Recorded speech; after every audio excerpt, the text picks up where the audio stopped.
Chilling tales for dark nights.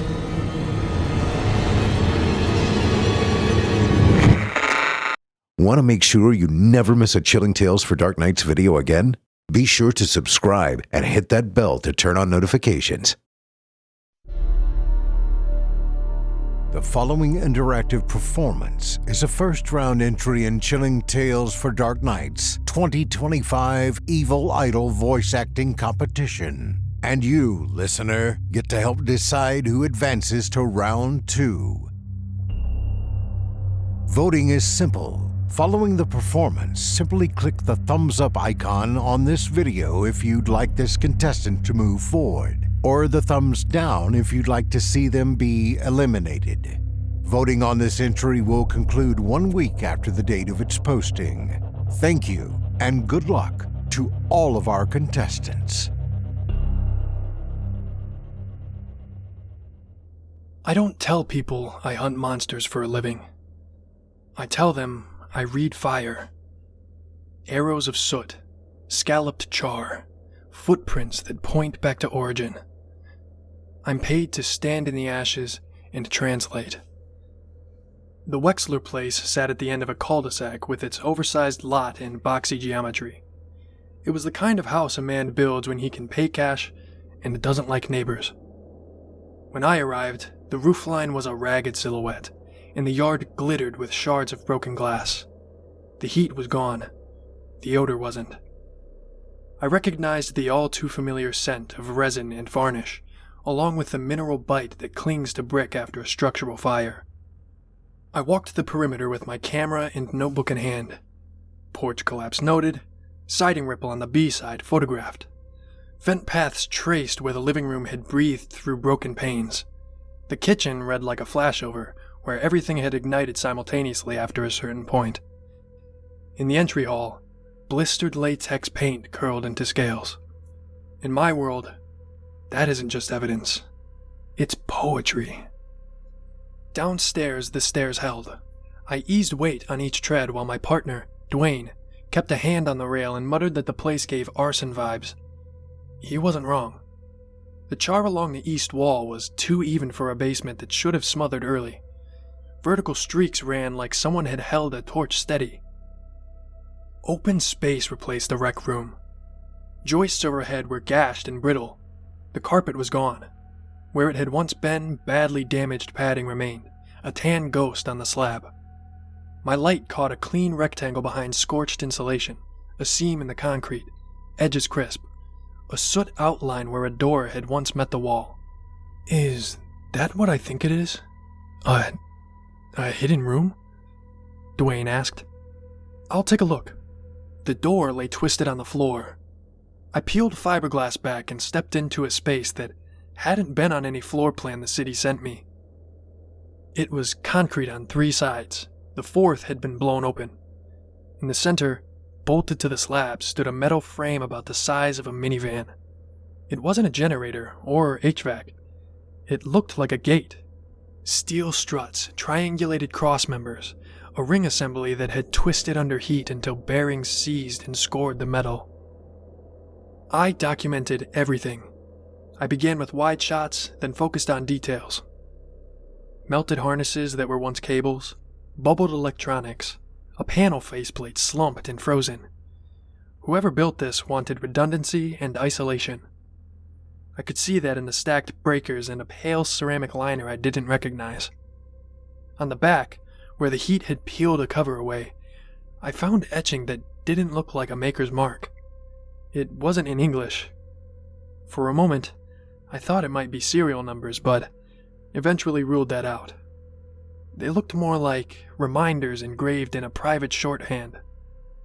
I logged it as unknown equipment and made a note to pull permits.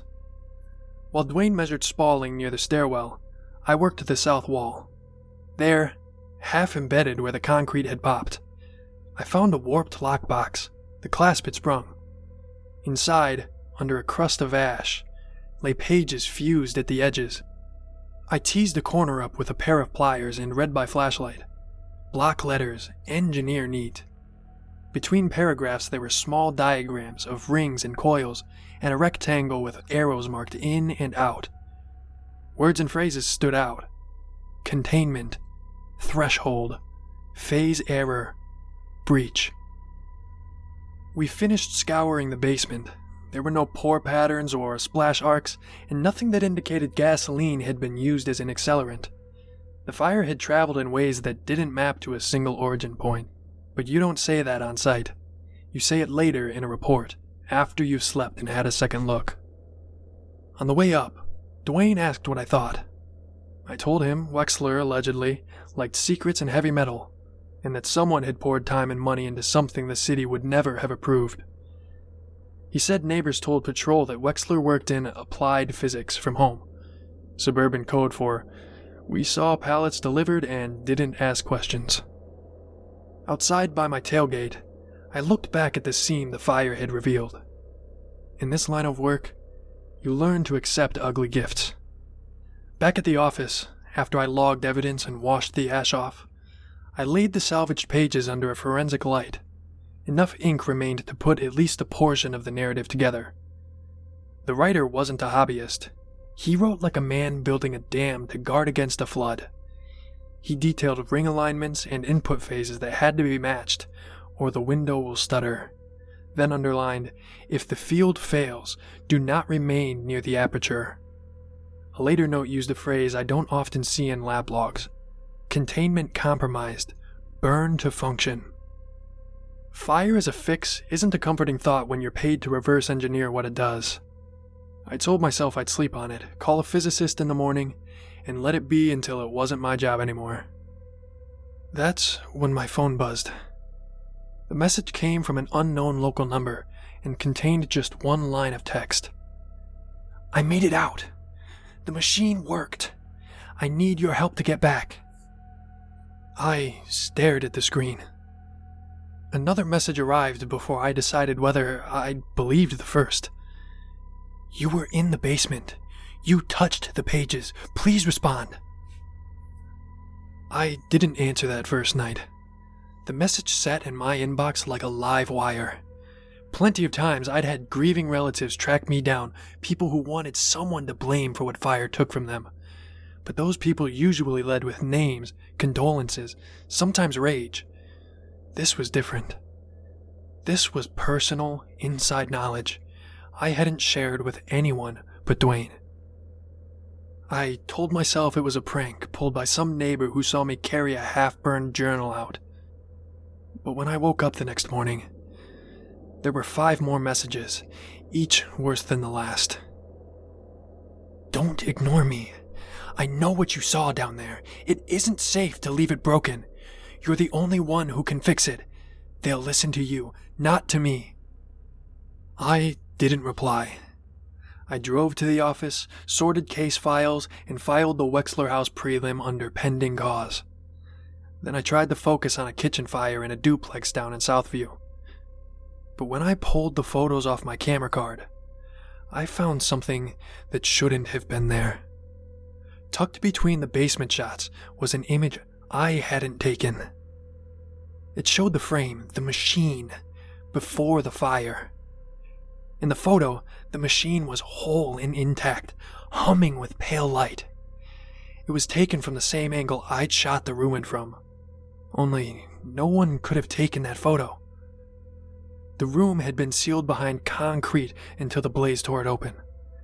And yet, there it was, as if my camera had reached backward in time. Or worse, forward. That night, I dug out the journal pages and tried to line them up. Edges were fused, words half gone. What I managed to reconstruct better resembled prayers than technical records. The breach is contained by fire. The threshold can be crossed, but not reversed. Do not trust the voice when it calls back. The hairs on my arms lifted when I read that last line. That's when the emails began. This time they weren't texts. They came from an account with the name Martin.Wexler, the homeowner whose body had never been recovered. His obituary ran 3 days prior. Official cause of death, presumed in the fire. The first email was brief. "It worked. I escaped. The fire didn't take me. I'm trapped in between. The conduit is broken. You found the notes. Please, finish the repair. The second email came with attachments. Scans of the very pages I had salvaged, only whole, unburned, crisp. Ink as dark as the day it was written. Some diagrams were new, ones I hadn't seen in the charred copy. Included in the records were instructions for recalibrating coils and synchronizing a phase sequence. He, or whatever was writing, was feeding me the missing pieces. I drove back out to the ruins under the pretense of producing follow-up documentation. The site was cordoned off, but unguarded. The county had bigger fires to fight than babysitting a wrecked mansion. When I reached the basement, I circled the machine again. This time, I crouched low, brushing ash from the floor. I traced grooves where the bolts had anchored it, deeper than they had to be. It was as if the thing had strained against its moorings. I ran my glove over the melted control panel. The casing wasn't aluminum or steel. It gave under my touch, brittle but light, almost like ceramic fired too hot. It was not a material I'd seen used in any electrical equipment. I set my hand on the frame. Just steel, warped and useless. That's what I told myself anyway. And then the air in the chamber shifted, and a hush fell over everything. My ears popped like I was driving into a higher elevation, and beneath it all, I detected the faintest voice, so quiet I could have sworn it came from inside my own head. You can help me. Please, don't leave me here. I staggered back, nearly tripping over rubble. I bolted up the stairs 2 steps at a time until I found myself in sunlight again. Dwayne called me a day later, saying he'd been going over the photos too, and that his hard drive had corrupted when he opened the Wexler folder. In it, he found static, inverted images, including one frame that looked like a person standing where no one had stood. I told him to shut the case and let it go. But the truth was, I couldn't. That night, another email landed in my inbox. There was no text this time, just a sound file. I shouldn't have opened it, but I did. The clip began with white noise, like a detuned radio. Then came the voice. Wet and distorted. Words trailing like echoes down a tunnel. You saw the breach. You know it works. Help me get back. Please, help me. I sat there in the dark, the glow of my monitor turning my reflection into a ghost on the glass, listening to a dead man beg. And for the first time, I seriously considered it. I told myself I wouldn't open another message, that the smartest thing I could do was hand everything in, journal, photos, emails to the county, and let them chalk it up to fraud or grief hallucination. But I didn't. The next morning, I found a new folder on my desktop. I didn't put it there. The label read simply, "Help me." Inside were a dozen images. At first, they looked like corrupted files, blocks of static pixel storms, but when I clicked through, details sharpened. A hallway lined with doors that weren't square, more like leaning trapezoids. A staircase that twisted, not spiraled, but bent at angles impossible to build. Colors saturated wrong, bruised purples and greens like oil in water. The last photo stopped me cold. It was of me, standing in Wexler's basement, bent over the frame of the machine. And in that image, just over my shoulder, a man stood watching. He was blurred at the edges, like the lens didn't want to catch him. The caption under the photo read, "You can see me now." That night, I dreamt in static. I woke to find my radio alarm hissing white noise instead of music. When I slapped the dial, the voice slipped out between frequencies. "Don't be afraid. It's me. It's Martin." I killed the power and yanked the plug. Despite my efforts, I still heard it, faint, but there, like tinnitus. By then, my wife had noticed something was wrong. She asked why I kept bringing work home, why I smelled like soot weeks after the Wexler fire. I told her half-truths. Strange equipment, unusual paperwork, not about the voice, not about the photographs. I didn't want her to look at me the way Dwayne had started to.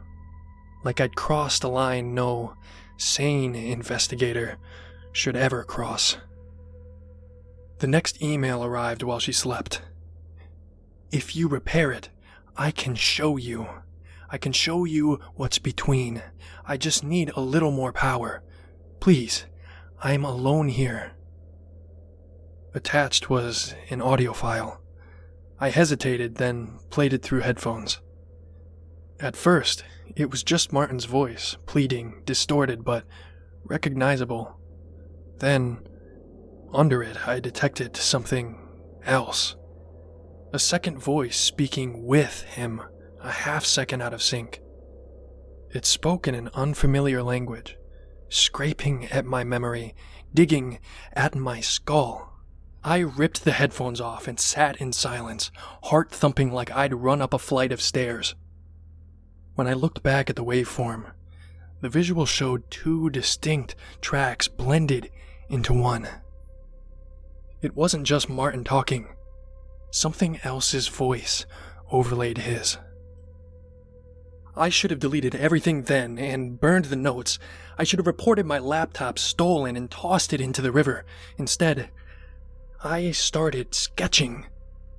I spread the salvaged diagrams across my desk and began filling the gaps with the pieces Martin, or the thing wearing his name, had sent me.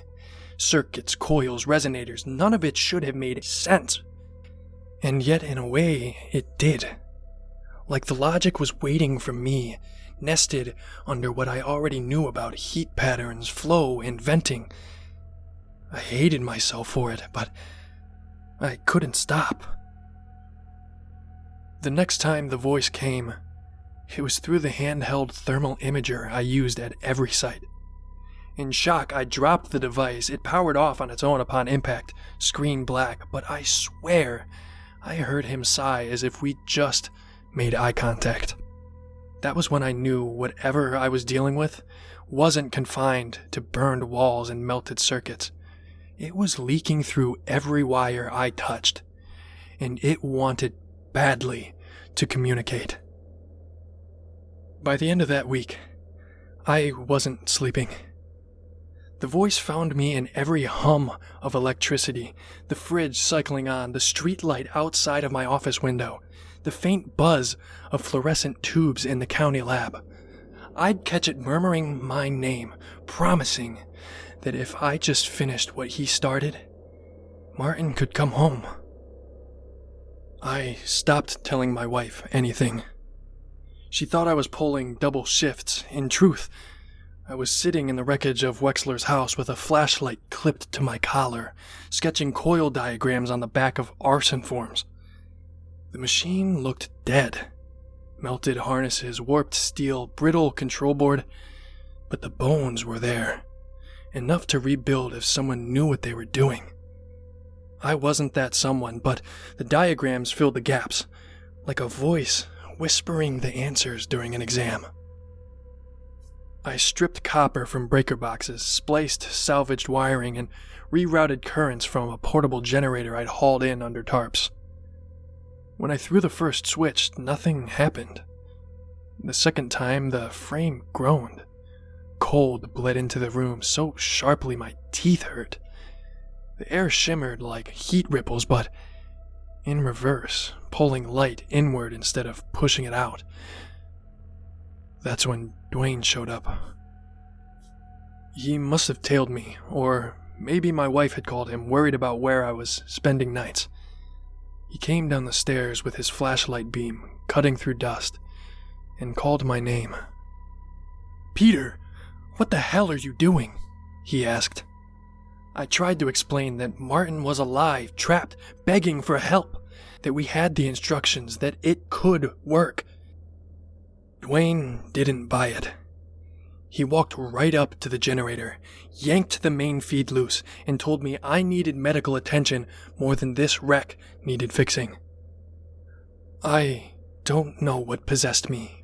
Fear, anger, maybe just the compulsion that had been eating at me for days, but I shoved the cable back in before he could drag me out. The machine screamed. Metal twisted as if it had lungs, sparks burst from the coils, strobing the basement in seizure-white light, and for one frozen instant, a rift tore open inside the ring. Not black, not light, but both. Folds of geometry that didn't belong here. And in the middle, a hand groped outward. Dwayne was closest. He had time to shout once before the thing latched onto him. His body jerked like a marionette, spine arched, face contorted in terror. Then he was yanked into the aperture with a sound like tearing fabric. Gone. Dwayne vanished without a trace. There was no blood, no body, just a snap of air collapsing where he had stood. The light died. The frame sagged. Silence pressed so heavily that it rang in my ears. I staggered to the spot where he'd been and found nothing but scuffed concrete. Then the voice came, clear and triumphant, echoing not from wires or machines, but directly inside my head. "You see? It works. Bring me the rest, finish it, and he can return. I promise you." I stayed there on the basement floor until dawn, shaking, ash smudged across my face, trying to convince myself I hadn't just gotten my best friend killed. But the machine had worked. For one terrible moment, it had worked. I didn't go back to the office. I couldn't. Instead, I sat in my truck outside the ruin until my phone buzzed with another message. The subject line was blank. The body just said, "You've proven it works. One last adjustment and I can come home."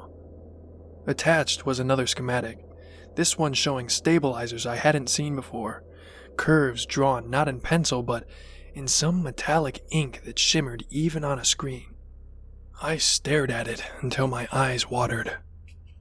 When I finally tore them away, I pulled the surviving pages of Wexler's journal from the evidence bag. I hadn't looked at them in days, not since the machine swallowed Dwayne. The edges had flaked into black crumbs, but the words that remained were clearer than I remembered.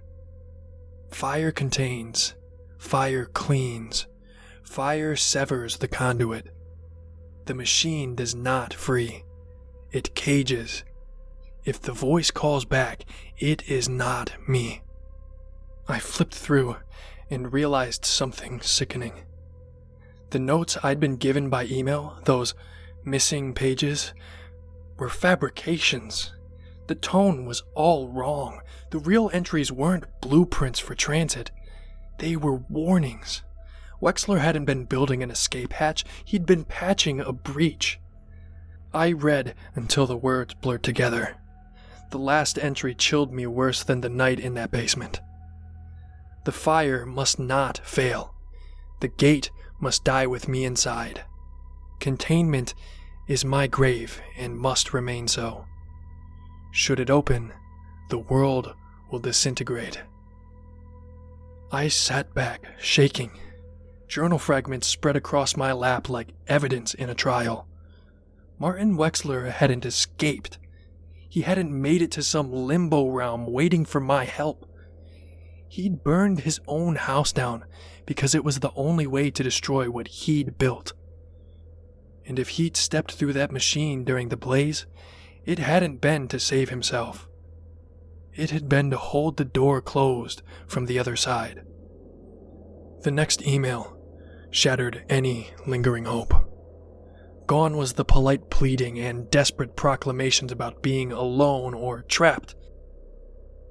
It contained just a single line. "You will finish this. You belong to me now." Below it, there appeared a string of symbols I recognized from the etching on the machine, only now I could read them as if the meaning had bloomed in my mind overnight. The words were not in English, nor in any language I'd ever seen, and yet I understood them anyway. Commands, threats, promises. I deleted the message, only for it to reappear in my inbox seconds later. I deleted it again, and, as before, it was back within the minute. The subject line began to change each time. "You saw me. You heard me. You opened the way." I shut the laptop and pulled the battery. It didn't matter. None of it mattered. The words kept repeating in my head long after the machine went dark.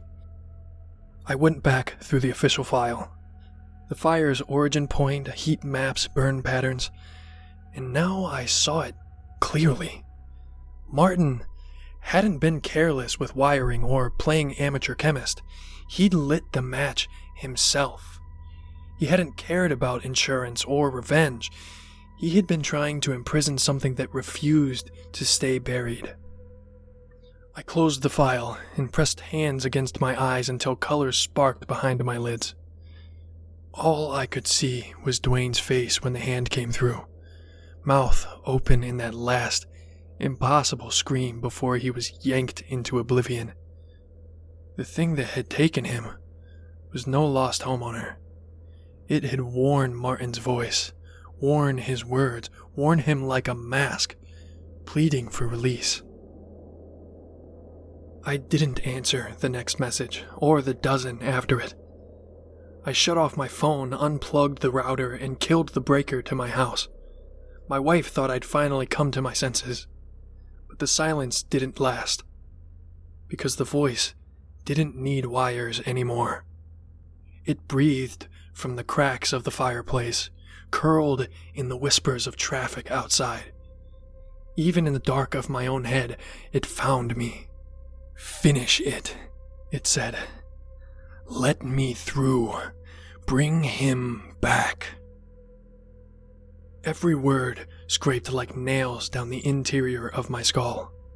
Every promise dangled Dwayne's freedom before me, as if he were waiting on the other side, just out of reach. I wanted to believe. God, help me. I wanted to. But the journal was clear. Wexler's last act hadn't been cowardice. It had been sacrifice. He'd burned himself alive to contain the breach. If I finished what the voice wanted, I wouldn't be saving anyone. I'd be opening the door Wexler died to close. I drove back to the ruin with a jerry can in my passenger seat. In the basement, the machine stood half dead like I'd remembered it, but not dead enough. I soaked what remained, steel, ceramics, even the scattered schematics I'd been piecing together, and struck a flare, then tossed it onto the wreckage. For a heartbeat, nothing happened. Then something howled, like an animal realizing it was trapped. Flame roared through the basement, devouring every last trace of what had nearly become a functioning gate. And all the while, the voice shrieked with it, the sound collapsing into static, into 1,000 syllables that clawed at the walls, begging for mercy. And then there was silence. I filed my report later, labeled the cause of the blaze as undetermined, and tucked the photographs away where no one would ever find them. Officially, Wexler's house succumbed to the same factors many houses do: wood, wiring, and time. But when I lie awake at night, I still hear him. In the hiss of the radiator, in the scratch of my own pulse in my ears. Not Wexler, not Dwayne. It.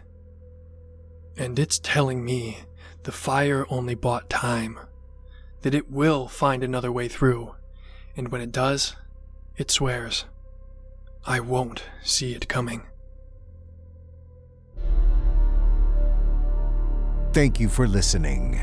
I'm your host, Steve Taylor, reminding you that if you haven't already, don't forget to cast your vote for this contestant via either a thumbs up or a thumbs down vote. New entries will be posted throughout this month. Be sure to tune in and vote for each of them and help decide who becomes the next evil idol. Until next time, turn off the lights and turn on the dark.